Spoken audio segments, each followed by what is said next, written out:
اعوذ باللہ من الشیطان اللعین الرجیم بسم اللہ الرحمن الرحیم وصلی اللہ علی محمد وآل بیتہ الطیبین الطاہرین المعصومین۔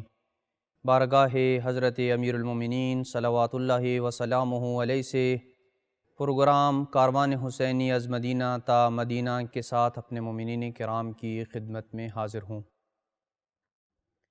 گزشتہ گفتگو میں ہم نے 9 محرم تک کے واقعات کو بیان کیا تھا، اور آج 9 محرم کے جو واقعات ہیں انہیں اپنے مومنین کرام کی خدمت میں تفصیل کے ساتھ بیان کرنے کی سعادت حاصل کروں گا۔ عمر ابن سعد حقیقت میں یہ چاہتا تھا کہ وہ کسی طریقے سے ابن زیاد کی طرف سے ملنے والے انعام و اکرام سے بھی نوازا جائے، حکومت رے کو بھی حاصل کر لے، اور سید الشہداء امام حسین علیہ السلام کے قتل میں بھی ہاتھ نہ ڈالے۔ اس کی یہ خواہش تھی۔ لیکن عمر ابن سعد کے لشکر میں کچھ افراد ایسے تھے کہ جو یہ نہیں چاہتے تھے، جن میں سے ایک شمر ابن ذی الجوشن ملعون ہے، اور بھی کچھ ایسے افراد تھے جو یہ نہیں چاہتے تھے، بلکہ وہ صراحتاً سید الشہداء امام حسین علیہ السلام کے ساتھ جنگ چاہتے تھے۔ اسی وجہ سے انہوں نے ابن سعد کو بتائے بغیر ابن زیاد کی طرف یہ خط لکھا اور اسے یہ اطلاع دی کہ گزشتہ رات پسر سعد اور امام حسین علیہ السلام کی ملاقات ہوئی ہے۔ جب یہ ملاقات کی خبر ابن زیاد تک پہنچی تو ابن زیاد نے شمر ابن ذی الجوشن کو ایک خط دے کے پسر سعد کی طرف بھیجا۔ اس خط کی چند سطریں ہم اپنے مومنین کی خدمت میں بیان کر رہے ہیں۔ اما بعد، ابن زیاد عمر ابن سعد کو کہہ رہا ہے، میں نے تمہیں اس لیے نہیں بھیجا کہ تم حسین کا دفاع کرو اور اس کی سلامتی اور بقا کی تمنا کرو، اور نہ ہی اس لیے میں نے بھیجا ہے کہ تم حسین کے لیے سفارشی کا کردار ادا کرو۔ اگر حسین ہمارے حکم کے آگے سر جھکانے کو تیار ہے تو انہیں سلامتی کے ساتھ میرے پاس لے آؤ۔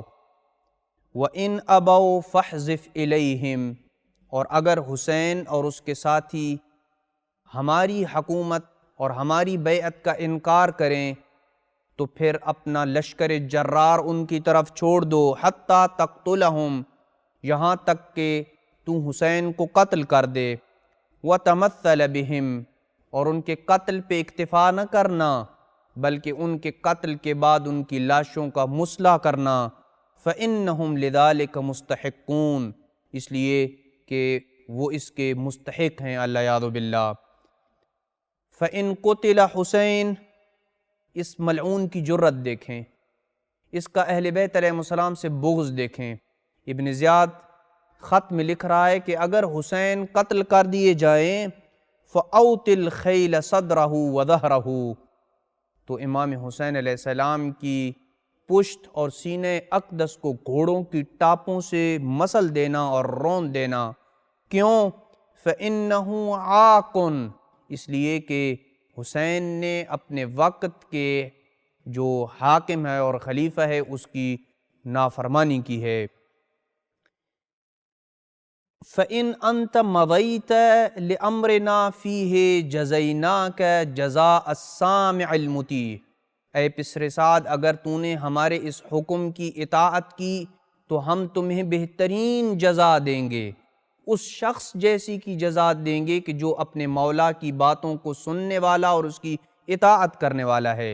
وَإِنْ أَبَيْتَ، اور اگر تو میرے حکم کا انکار کرے اور اس کے اوپر عمل نہ کرے، فَاعْتَزِلْ عَمَلَنَا وَجُنْدَنَا، تو پھر ہمارے بتائے ہوئے آرڈر سے ہٹ جاؤ، ہمارا جو کام ہم نے تمہارے ذمہ لگایا ہے اس سے پیچھے ہٹ جاؤ، ہمارے لشکر کی جو امیری تمہیں دی ہے وہ اسے چھوڑ دو۔ وخل بین شمر ابن ذی الجوشن و بین العسکر، اور میں اس لشکر کی امیری شمر ابن ذی الجوشن کے سپرد کرتا ہوں۔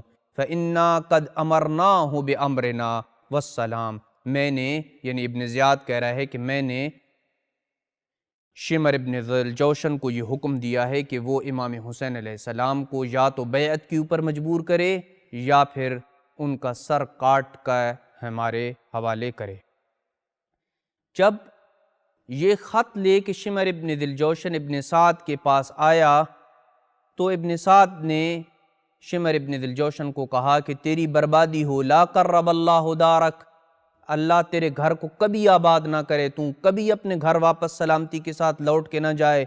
وَقَبَّحَ اللَّهُ مَا قَدِمْتَ بِهِ عَلَيَّ، اور ابن زیاد کا پیغام جو تم میرے پاس لے کے آئے ہو، جس کی وجہ سے مجھے ابن زیاد کے حکم کو ماننا پڑ رہا ہے، اس کی وجہ سے اللہ تجھے ہر خیر سے دور کرے۔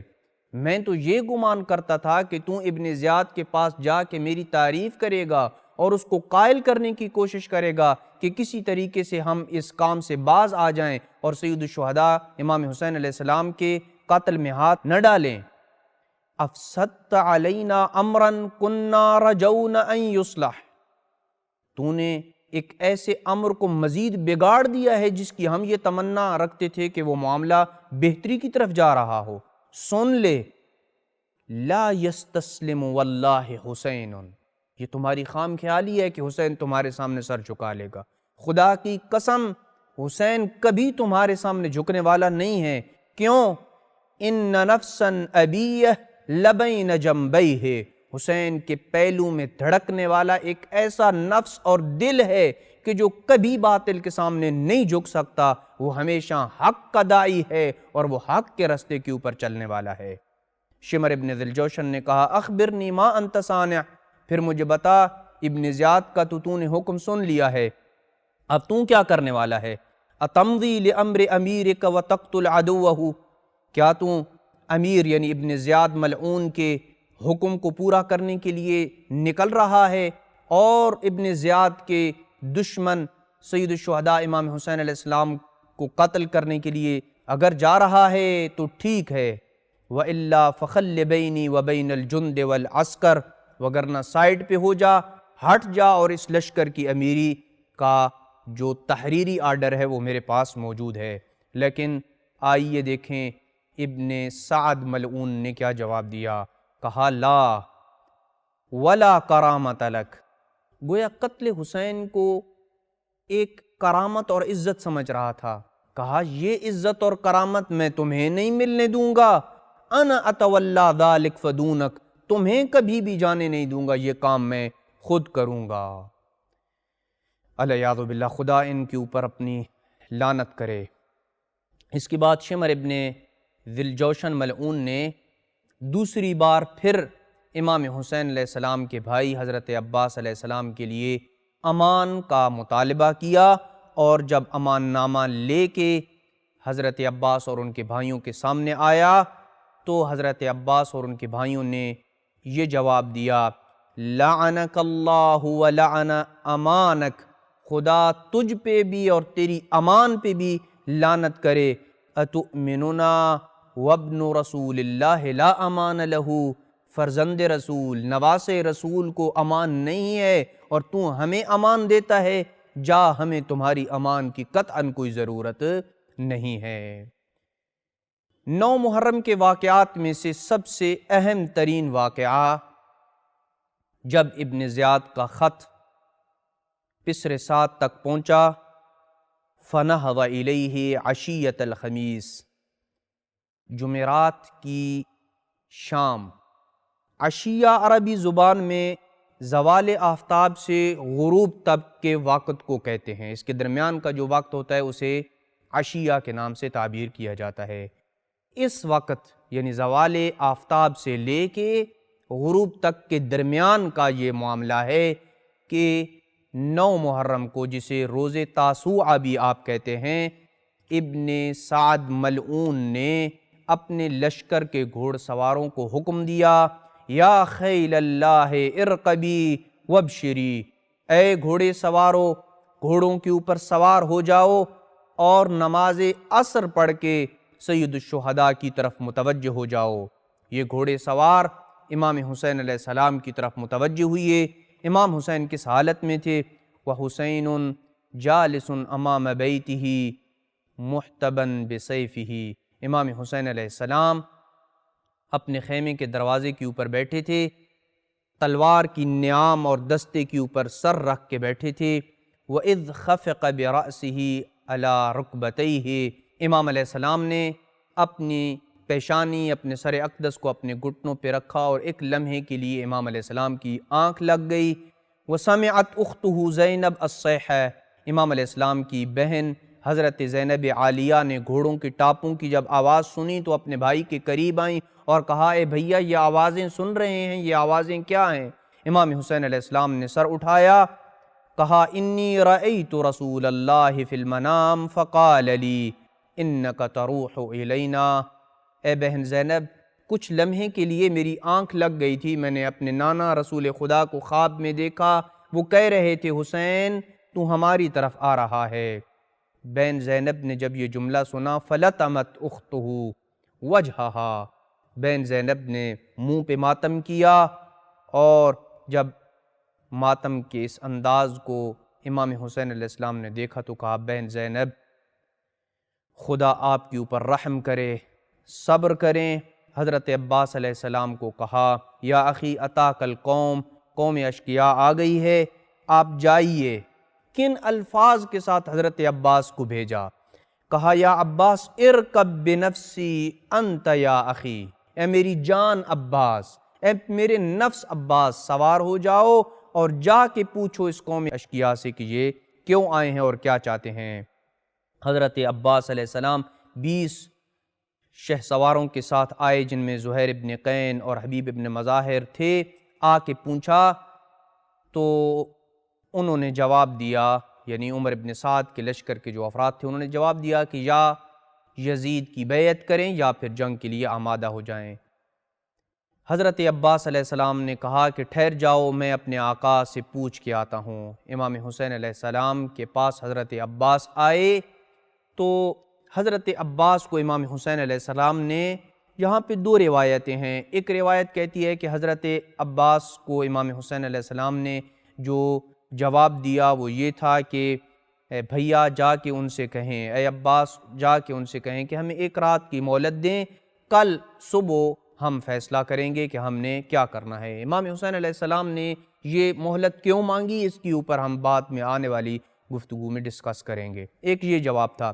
دوسرا جواب جو بعض روایات میں ملتا ہے، واقعاً بہت ہی پیارا یعنی نصوص اور متن ہے اس کا، کہ جو امام علیہ السلام نے جواب دیا ابن سعد کو، کہا کہ اے بھیا عباس جاؤ اور کوشش کرو کہ آج معاملہ ٹال دو، کل تک معاملہ لے جاؤ، لعلنا نصلی لربنا اللیلہ، ممکن ہے کہ یہ رات ہم اپنے رب کی عبادت میں گزاریں، وندعوہ، اور اپنے رب سے دعا کریں، ونستغفرہ، طلب مغفرت کریں، فہو یعلم، میرا رب جانتا ہے، انی کنت احب الصلاۃ لہ، کہ میں اپنے رب کے لیے نماز پڑھنے کو کتنی ترجیح دیتا ہوں۔ اے حسین کی عزاداری منانے والو، حسین نے شب عاشور مانگی ہے نماز کے لیے، شب عاشور کی جو مہلت امام حسین نے مانگی ہے وہ نماز کی ادائیگی کے لیے مانگی ہے، تاکہ میں زیادہ سے زیادہ اپنے رب کی عبادت کر سکوں۔ اے عباس تو جانتا ہے کہ میرا اللہ یہ جانتا ہے کہ میں نماز کا عاشق ہوں، وتلاوت کتابہ، اور اللہ کی کتاب کی تلاوت کا مجھے کتنا شوق ہے، وکثرت الدعاء والاستغفار، اور زیادہ دعا کرنا اور طلب مغفرت کرنا، یہ اللہ کے لیے مجھے، اللہ کے سامنے طلب مغفرت کرنا مجھے کتنا پسند ہے۔ اسی پیغام کو لے کے حضرت عباس آئے، اور جب عمر ابن سعد تک یہ پیغام پہنچا تو عمر ابن سعد نے کہا کہ ہم نے حسین کے لشکر کو کل تک کے لیے مہلت دے دی ہے اور کل صبح فیصلہ ہوگا، اگر انہوں نے ہماری اس پیشکش کو قبول کر لیا تو ٹھیک، وگرنہ ہم حسین کے خلاف برسر پیکار ہو جائیں گے۔ وصلی اللہ علی محمد وآل بیتہ الطیبین الطاہرین المعصومین۔